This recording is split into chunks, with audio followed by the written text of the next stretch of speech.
Kalika television हेरेर बसिरहनुभएका सम्पूर्ण अभिभावकज्यूहरू र प्यारा विद्यार्थी भाइ बहिनीहरूमा म तपाईहरूकै नेपाली शिक्षक सन्तोष घिमिरेको तर्फबाट हार्दिक नमस्कार। भाइ बहिनीहरू, हिजो चाहिँ आज पनि हामी उपस्थित भइसकेका छौँ तपाईहरूकै नेपाली शिक्षक कार्यकलापमा म सहयोग गर्नको लागि यहाँ उपस्थित छु र आज हामी हिजोकै पाठलाई पुनः चर्चा गर्दै र त्यसमा अन्य विशेष शिक्षण सिकाइ कार्यकलाप गर्नेछौँ र तपाईहरूसँग आफ्नो कापी कलम र किताब छ होला, छैन भने पनि नजिकै राख्नुहोला र आजको कक्षाको लागि तयारी हुनुहोला। भाइ बहिनीहरू, हामी आजको पाठमा तपाईलाई जुन शिक्षण सिकाइ सिप अन्तर्गतको निवेदन सिपको विशेष चर्चा गर्नेछौँ। आज हामी पाठ 5 मा रहेको यस निवेदनलाई नै पुनः एकचोटि अवलोकन गरेर हिजो कक्षामा जुन पढेका थियौँ त्यसलाई फेरि एकचोटि हेरेर अनि आज नवीन अभ्यासहरूमा हामी अगाडि बढ्नेछौँ। आज हाम्रो पाठको मुख्य केन्द्र भनेको सस्वर वाचन, बोध प्रश्नोत्तर, शुद्धोच्चारण, जटिल शब्द पहिचान र प्रयोग नै हुनेछ। ल, यस बिहानी कक्षामा अब हामी पाठमा नै अगाडि बढ्नेछौँ। ल भाइ बहिनीहरू, अगाडि हेर्नुहोस् त। हो, सस्वर वाचन, शुद्धोच्चारण, बोध प्रश्नोत्तर, जटिल शब्द पहिचान र प्रयोग लेखिएको छ नि। अब हामी पाठ 5 को निवेदनमा केन्द्रित हुनु पर्दछ। यहाँनिर तपाईले सस्वर वाचनलाई पहिलो हामीले यो चरणमा पुरा गर्नेछौँ। पाठ हेर्नुभयो सबैले? ल, पाठमा के छ ध्यान दिएर हेर्नुहोस् है। म सस्वर वाचन गर्नेछु। सस्वर वाचन भनेको स्पष्टसँग आवाज निकालेर वाचन गर्नु नै हो है। म पढ्छु, तपाईहरू आफ्नो किताबमा केन्द्रित भएर शब्दसह हेर्नुहोला है। एक अक्षर पनि नछुटाइकन कसरी पढ्ने रहेछ भन्ने कुरा पनि यसबाट सिकिन्छ।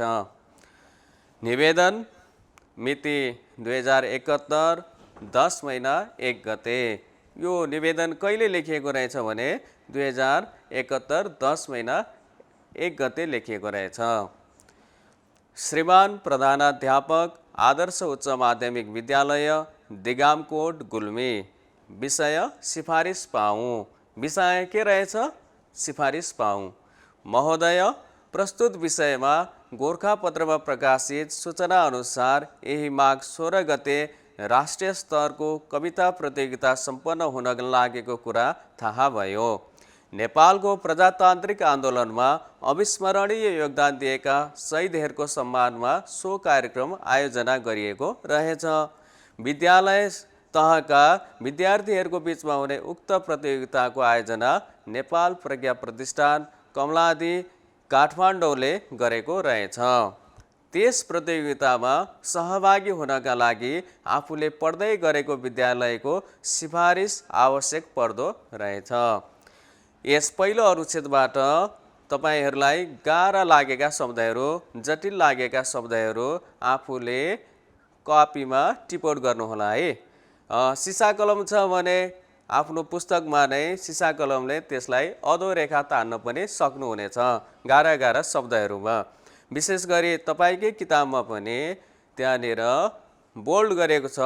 ती अक्षरहरूलाई अलिकति गाढा अक्षरले लेखिएको छ।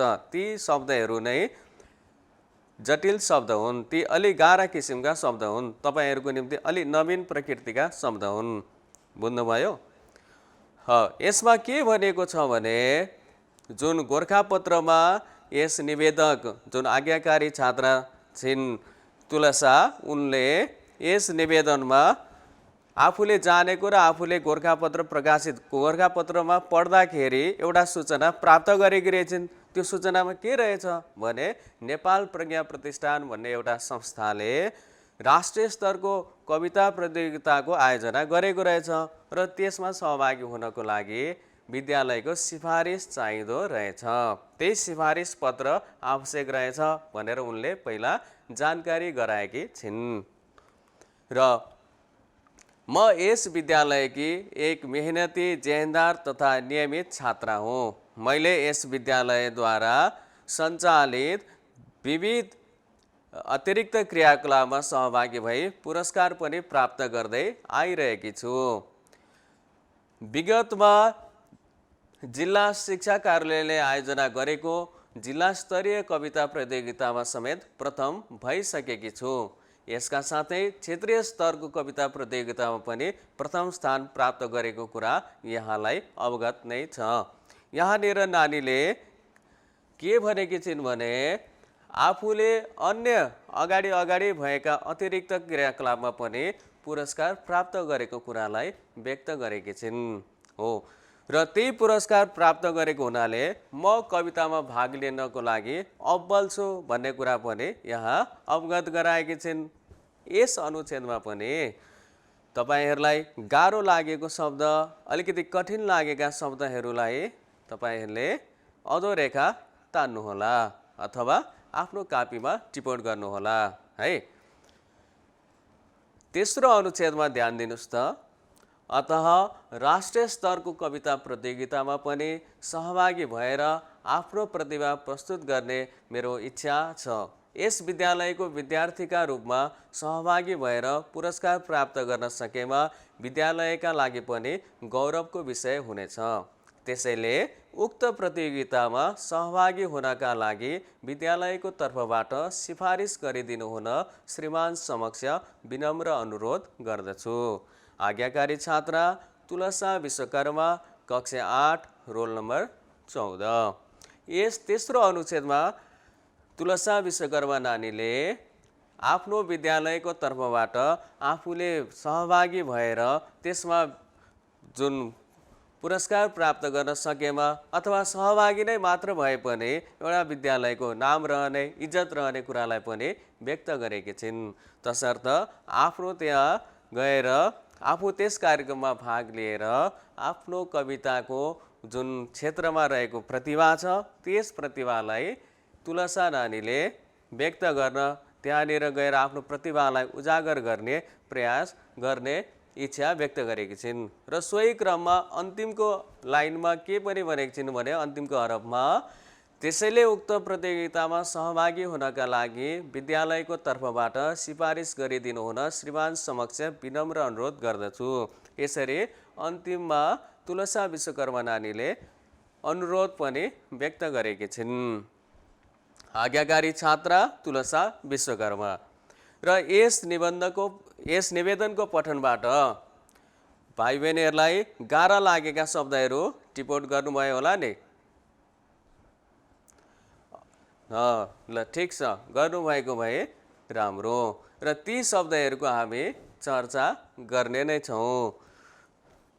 यस क्रममा भाइ बहिनीहरू म तपाईँले केही बुझ्नुभयो कि बुझ्नु भएन भनेर केही प्रश्नहरू सोध्छु है त। ल यो निवेदन कसले कसलाई लेखेको हो भन्नुहोस् त,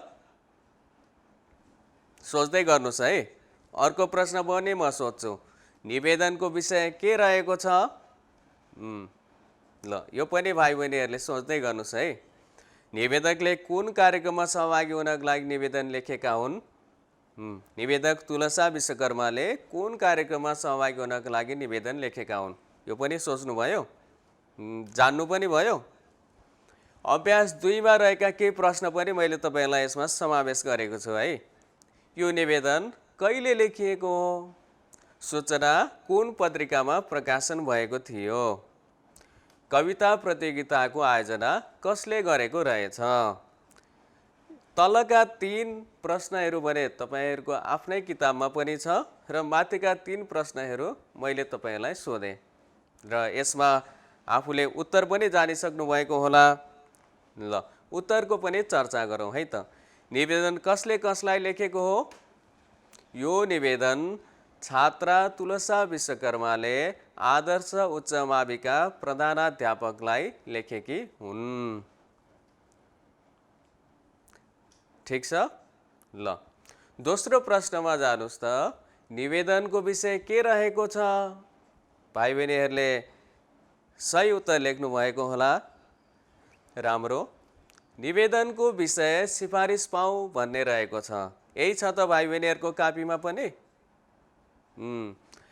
निवेदकले कुन कार्यक्रममा सहभागी हुनका लागि निवेदन लेखेका हुन्? ल भन्नुहोस् त, निवेदकले कुन कार्यक्रममा सहभागी हुनका लागि निवेदन लेखेका हुन्? ल सही उत्तर भन्नुभयो। निवेदकले राष्ट्रिय स्तरको कविता प्रतियोगितामा सहभागी हुनका लागि निवेदन लेखेकी हुन्।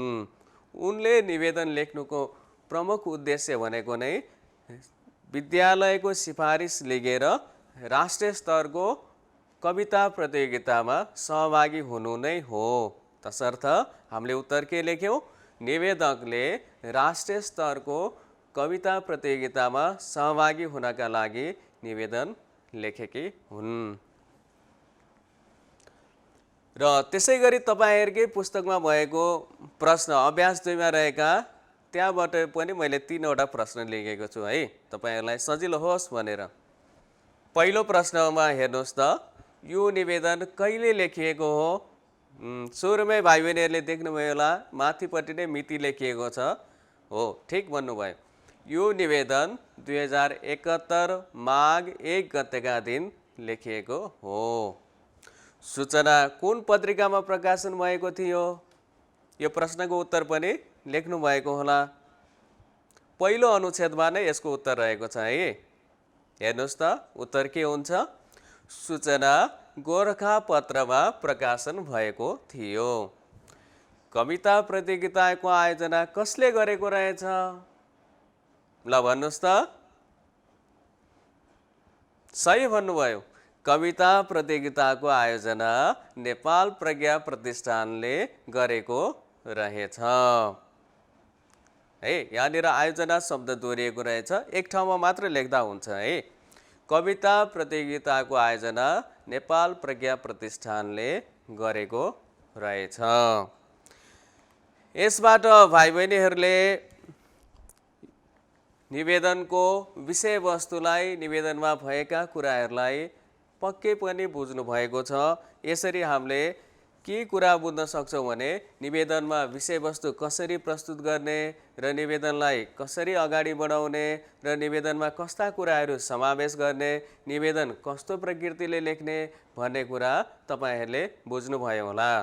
बुझ्नु भएको छैन भने म एकचोटि पुनः तपाईँलाई निवेदन लेख्ने सिपको बारेमा छोटोमा केही कुराहरू यस बोर्डमा देखाउँछु।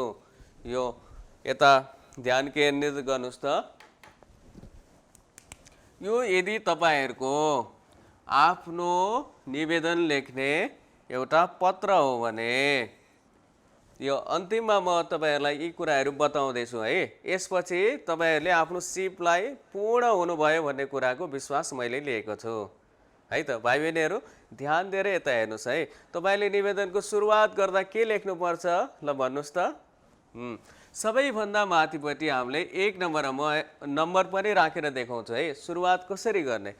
सबैभन्दा माथिपट्टि निवेदन लेख्दाको मिति तपाईँहरूले लेख्नु पर्दछ। यो मिति जुन दिन तपाईँले निवेदन लेख्नु भएको छ नि हो, त्यसै दिनमा नै तपाईँले यस मितिलाई राख्नुपर्ने हुन्छ। र दोस्रोमा सिधा यसको तलपट्टि अलिकति तल 2 नम्बरमा हामीले श्रीमान भनेर सम्बोधन राख्नुपर्ने हुन्छ। अनि यहाँनिर पदलाई राख्नुपर्ने हुन्छ। मैले हिजो पनि भनेको थिएँ भाइ बहिनीहरूलाई, यहाँनिर पद हुन्छ। अब फेरि कुनै विद्यालयमा प्रधानाध्यापक नै श्रीमती हुनुहुन्छ भने श्रीमान लेख्ने कि श्रीमती भन्नुहोला। त्यसमा हामी झुकिनु हुँदैन है। यो पद भनेको श्रीमान नै हुन्छ। यहाँनिर लोग्ने स्वास्नेको अर्थमा राखिएको श्रीमान श्रीमती होइन है। ल त्यसपछि जुन पद लेखिएको हो त्यस विद्यालयको नाम लेख्नु पर्दछ यहाँनिर। र अन्तिममा हामीले त्यो विद्यालयको ठेगाना लेखेर यसरी पूर्णविराम गर्नु पर्दछ। कुरा बुझ्नुभयो? र 1 हरफ छोडेर 3 नम्बरमा हामीले विषयलाई प्रस्तुत गर्नु पर्दछ। विषय प्रस्तुत गरिसकेपछि निर्देश चिन्ह राखेर विषय लेखेर अन्तिममा पूर्णविराम पनि दिनु पर्दछ। 4 मा हामी महोदय लेख्दछौँ। महोदय भनेको एउटा उच्च आदरको सम्बोधन हो। जस्तो अङ्ग्रेजी भाषामा तपाईँहरू डियर अथवा रेस्पेक्टेड प्रयोग गर्नुहुन्छ। र त्यसपछि यो मुख्य अनुच्छेद तपाईँले निवेदनका जुन अर्थमा निवेदन लेख्नु भएको ती निवेदनलाई लेखेर अन्तिम अनुरोधको भाषामा निवेदनलाई टुङ्ग्याएर निवेदक भनेर लेख्नु पर्दछ। निवेदकमा आफ्नो नामलाई पनि तपाईँहरूले व्यक्त गर्न सक्नुहुन्छ। र यदि हामीले आज्ञाकारी छात्र छात्रा पनि लेख्न सक्छौँ। त्यसको अलावा निवेदक मात्र भन्न पनि सकिन्छ। र आफ्नो नाम लेख्नुपर्छ। अनि विद्यालयमा हो भने कक्षा र रोल नम्बर पनि लेख्नु पर्दछ। यसरी हामीले निवेदनलाई 5 चरणमा तयारी गर्न सक्दछौँ। कुरा बुझ्नुभयो? र हामीले आजको निवेदनलाई सस्वर वाचन पनि गऱ्यौँ र यसलाई कसरी लेख्ने भनेर मैले पुनरावृत्ति पनि तपाईँहरूलाई गराएँ। अब कुनै पनि तपाईँहरूमा शङ्का अथवा लेख्न सक्दिनँ भन्ने केही त्यस्तो त छैन नि? ल हो, तपाईँहरू विश्वास छ मलाई, तपाईँहरूले अब लेख्न सक्नुहुन्छ।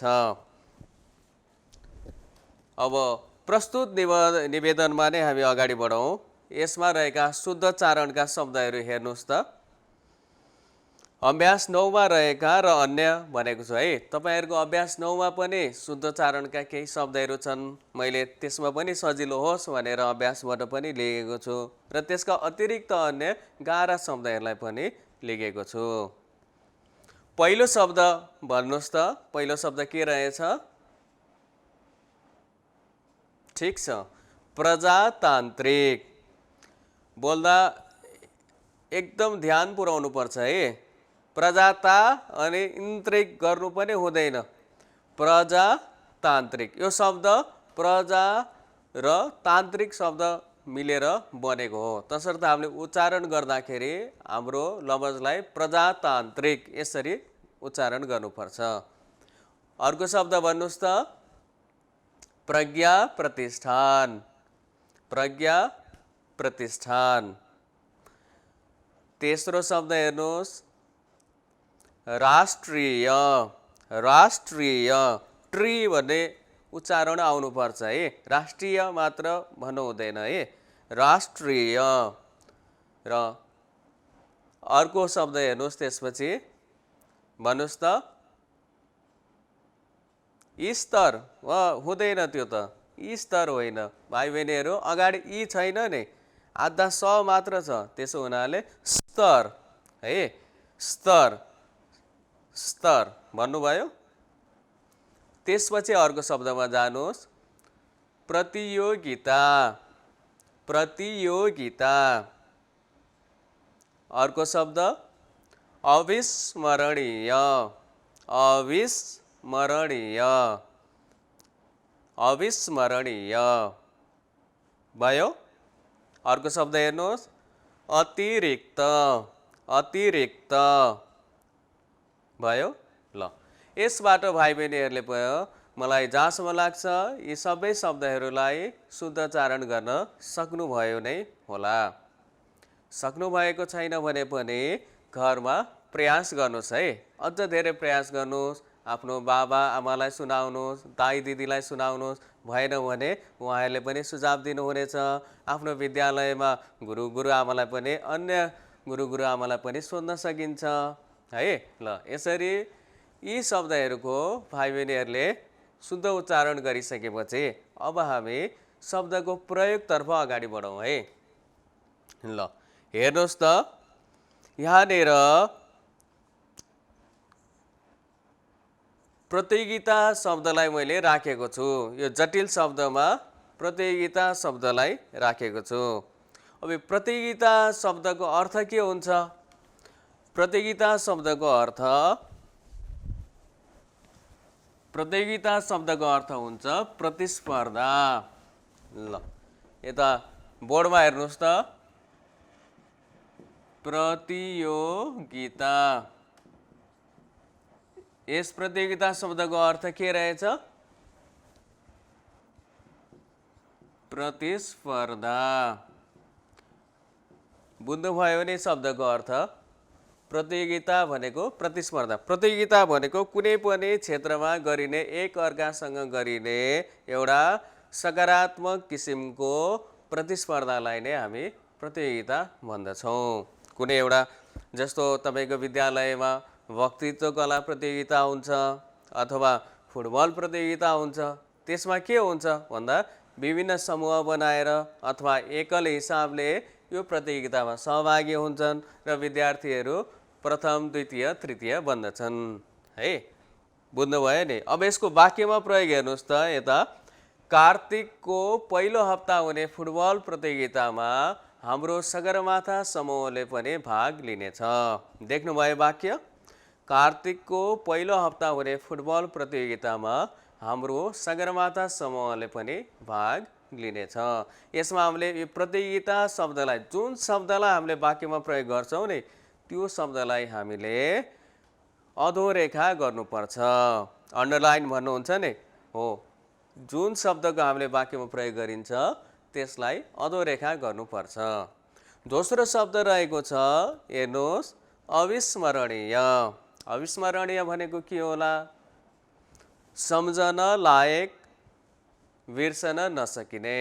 सम्झन लायक भन्दा पनि भयो, बिर्सन नसकिने। हाम्रो लुम्बिनी भ्रमण अविस्मरणीय रह्यो। हाम्रो लुम्बिनी भ्रमण अविस्मरणीय रह्यो। त्यसपछिको शब्द हेर्नुहोस्, सिफारिस। सिफारिस भनेको के हो? लिखित वा मौखिक अनुमोदनलाई नै सिफारिस भनिन्छ। लिखित भनेको कुनै पत्रमा, कुनै पान्नामा लेखिएर दिएको छ भने पनि त्यो सिफारिस हो, हुन्छ यसो गर्नुहोस् भनेको। अथवा मुखैले पनि हुन्छ, ठिक छ, ल तपाईँ अगाडि बढ्नुहोस्, यसो गर्नुहोस्, सहभागी हुनुहोस् भनियो भने पनि त्यो मौखिक अनुमोदनलाई पनि सिफारिस नै भनिन्छ। र यसको वाक्यमा प्रयोग गर्नुहोस् त। नागरिकता बनाउनको लागि वडा कार्यालयको सिफारिस चाहिन्छ। जब हामी नागरिकता बनाउँछौँ, नागरिकता बनाउनको लागि यी व्यक्ति मेरै वडाका हुन् भनेर एउटा सिफारिस पत्र बन्छ हो। बुझ्नुभयो नि। ल, वाक्यमा के प्रयोग गरियो हामीले? नागरिकता बनाउनको लागि वडा कार्यालयको सिफारिस चाहिन्छ। र अर्को शब्दमा हेर्नुहोस्, प्रजातान्त्रिक। प्रजातान्त्रिक भनेको के हो? प्रजातान्त्रिक, प्रजातन्त्रसँग सम्बन्धित। अब यसमा फेरि प्रजातन्त्र भने के हो भने लाग्ला?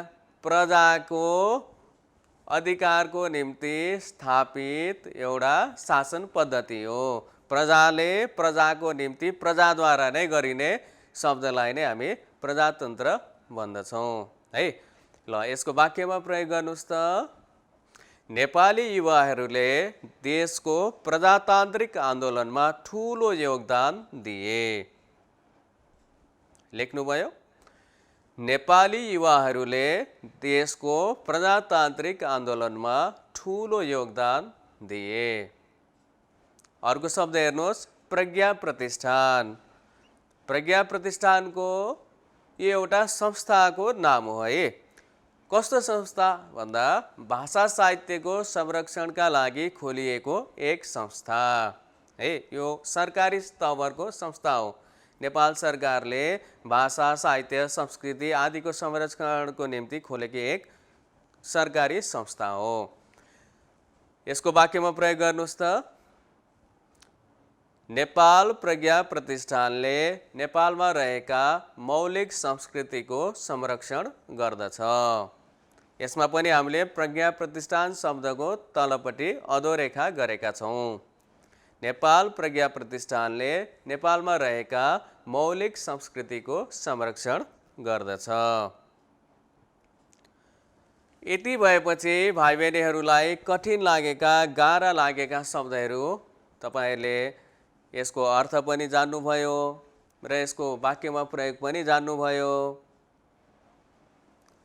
अब अगाडि हामी यो निवेदन जस्तै गरी अर्को निवेदन कसरी लेख्न सकिन्छ भन्ने कुरामा चर्चा गरौँ। र यसको लागि भाइ बहिनीहरूलाई सजिलो होस् भनेर तपाईहरुकै पुस्तकमा रहेको अभ्यास 4 को क को उत्तरलाई मैले यसमा समावेश गरेको छु है। र त्यहाँ रहेको प्रश्नलाई पढ्नुस् त भाइ बहिनीहरूले। पढ्नुभयो?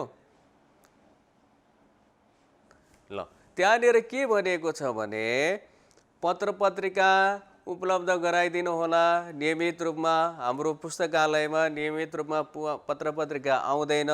त्यो पत्र पत्रिका उपलब्ध भयो भने अझ हामीले धेरै पढ्न सक्थ्यौँ र दिनदिनै घटेका घटनाहरू, नयाँ नयाँ कुराहरू थाहा पाउन सक्थ्यौँ, त्यसमा अद्यावधि हुन सक्थ्यौँ। र यसको लागि प्रधानाध्यापकले नियमित रूपमा पुस्तकालयमा आउने दैनिक पत्र पत्रिकाहरू उपलब्ध गराएर हामी विद्यार्थीहरूको अध्ययनमा सहयोग गरिदिनुहोस् भनेर निवेदन लेख्नलाई भनिएको छ। र त्यो निवेदन कसरी लेख्ने यो नमुनाको रूपमा रहेको छ। हेर्नुहोस् त, पत्र पत्रिकाका लागि प्रधानाध्यापकलाई निवेदन। मिति सर्वप्रथम अघि नै मैले भनेको थिएँ नि, सर्वप्रथम माथि हामीले के लेख्नुपर्छ? मिति लेख्नु पर्दछ। मिति 2077/6/23। आज केही दिन लेख्नु पर्यो, जुन दिन हामी लेख्दछौँ है। तपाईहरूले यही निवेदन भोलि लेख्नुहुन्छ भने 24 लेख्नु पर्यो। मिति जुन दिनमा निवेदन लेखिन्छ नि हो सोही दिनको मिति लेख्नु पर्दछ। मिति 2077/6/23। अब मितिको ठिक विपरीततिर अर्थात् हामीले लेखिएको हाम्रो पान्नामा, हाम्रो कापीमा कता हुनु पर्यो भन्दा बायाँतर्फ हामीले सम्बोधन गर्नु पर्दछ। सम्बोधन यस प्रकार छ, हेर्नुहोस् त। श्रीमान प्रधानाध्यापक महेश माध्यमिक विद्यालय भरतपुर चितवन है। श्रीमान प्रधानाध्यापक महेश माध्यमिक विद्यालय भरतपुर चितवन। अब त्यसको ठिक एक हरफ तल बिचमा पर्ने गरी हामीले सम्बोधन सकिसकेपछि सम्बोधनको ठिक तलपट्टि र बिचमा पर्ने गरी हामीले के गर्नुपर्छ? निवेदनको मुख्य विषयलाई त्यहाँनिर उठान गर्नुपर्दछ, अर्थात् मुख्य विषयलाई लेख्नु पर्दछ। आजको यो विषय के रहेको छ? ती बाबु नानीले के विषयमा यो निवेदन लेख्दैछन् भन्दा विषय रहेको छ पत्र पत्रिका उपलब्ध गराइदिने सम्बन्धमा है। अब हुन त्यहाँनिर पुस्तकालयमा नियमित रूपमा पत्र पत्रिका उपलब्ध गराइदिने सम्बन्धमा विषय त लामो छ, तर विषयलाई सकेसम्म हामीले विषयलाई छोटो रूपमा प्रस्तुत गर्नुपर्छ। विषयले कुरालाई बताओस् पनि तर पुरा पनि बताउनु पर्दैन, किनभने विषय भनेको विषयले केवल के कुरा चाहिँ यस निवेदनमा रहेको छ भन्ने कुरालाई उठान मात्र गर्ने हो है। र अगाडि हेर्नुहोस् त, महोदय उपर्युक्त सम्बन्धमा हाम्रो विद्यालयमा पुस्तकालयको सुविधा भए पनि नियमित पत्र पत्रिका भने आउने गरेको छैन है। मैले यहाँ 6 लेखेछु, छैन हुन्छ है। उपर्युक्त सम्बन्धमा हाम्रो विद्यालयमा पुस्तकालयको सुविधा भए पनि नियमित पत्र पत्रिका भने आउने गरेको छैन। छैन बनाउनुहोस् है। हामी विद्यालयमा अध्ययनरत विद्यार्थीहरू नियमित पुस्तकालयको प्रयोग गर्छौँ। हामीले गर्न चाहिँ गर्छौँ, तर नियमित पत्र पत्रिका भने आउँदैन। यो विषयलाई हामीले यहाँनिर पुरा थोरैमा तर पुरा व्याख्या गर्नुपर्दछ। हामीले पुस्तकालयको प्रयोग गर्ने गरेको पनि हो, तर नियमित दैनिक पत्र पत्रिका भने आएको छैन भनेर विषयलाई स्पष्ट रूपमा यहाँ उल्लेख गर्नुपर्दछ। यस क्रममा देश विदेशमा घटेका घटनाहरू साथै सूचनाहरूमा अद्यावधि हुनका लागि नियमित व्यवस्था हुन जरुरी देखिन्छ। यस क्रममा हामी देश विदेशमा घटेका घटनाहरूमा जानकार हुनको लागि हामीले नियमित पत्र पत्रिका पढ्नु आवश्यक रहेको छ। यसको महत्त्वपूर्ण पाटो किन पत्र पत्रिका दैनिक रूपमा आउनु पर्यो त नि हो, यसको आउँदाको फाइदा नआउँदा हुने घाटालाई पनि तपाईहरूले देखाउनु पर्छ। यसबाट हामी सामाजिक शिक्षा जस्ता विषयमा, विशेष गरी सामाजिक शिक्षामा त हामी अद्यावधि हुनुपर्छ, नियमित हुनुपर्छ। यी कुराहरूमा दैनिक घटेका घटनाहरूदेखि लिएर देश विदेशका सम्पूर्ण सूचनाहरू हामीले राख्नुपर्छ, टिपोट गर्नुपर्छ, थाहा पाउनुपर्छ। त्यही भएर विषयगत हिसाबले पनि यो हामीलाई फाइदा छ, यो कुरा पनि उल्लेख गर्नु पर्यो। यसबाट हामी सामाजिक शिक्षा जस्ता विषयमा अझै अब्बल हुने नै छौँ भन्दै पुस्तकालयमा नियमित पत्र पत्रिका उपलब्ध गराइदिनु हुन अनुरोध गर्दछौँ। यसरी यो एउटा निवेदनको मुख्य विषयवस्तु बनेको छ। यो मुख्य भाग हो, यो मूल भाग हो। आज्ञाकारी छात्रा काव्या कँडेलले लेखेकी छिन् र साथै यसमा कक्षा 8 का सम्पूर्ण विद्यार्थीहरूको पनि समस्या र सहमति रहेको हुनाले मैले तपाईलाई सहयोग होस्, अझ विशेष नयाँ कुरा थाहा होस् भनेर यसरी पनि लेखिन्छ।